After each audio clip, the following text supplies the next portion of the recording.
kapatid sa pananampalataya.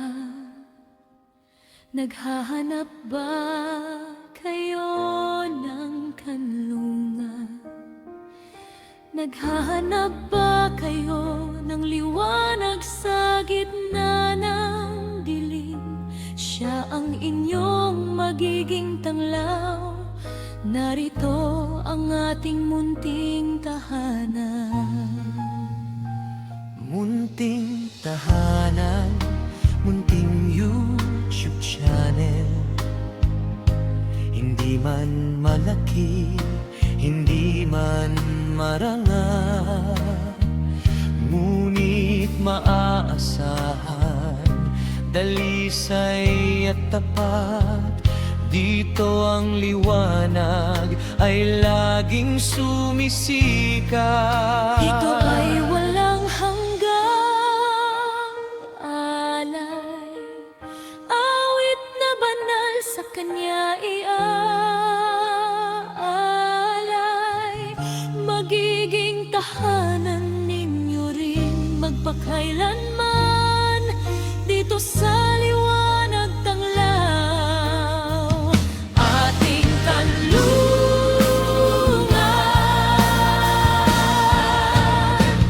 liwanag tanglaw, ang ating munting tahanan. Puno ng awiting banal at dakila, galing sa Diyos ang bawat himig dito. Handog na banal, sa Kanya lamang alay. Liwanag tanglaw, munting tahanan ng puso. Mapagkakatiwalaan, dalisay at totoo. Dito maririnig ang papuring walang hanggan. Liwanag tanglaw, liwanag ng Diyos sa atin. Kahit sa dilim, kahit sa bagyo, ang liwanag dito ay hindi maglalaho. Para sa naghahanap ng kapayapaan, dito ang pag-asa ay laging matatagpuan. Dito ay walang hanggang alay, awit na banal sa Kanya iaalay.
Dito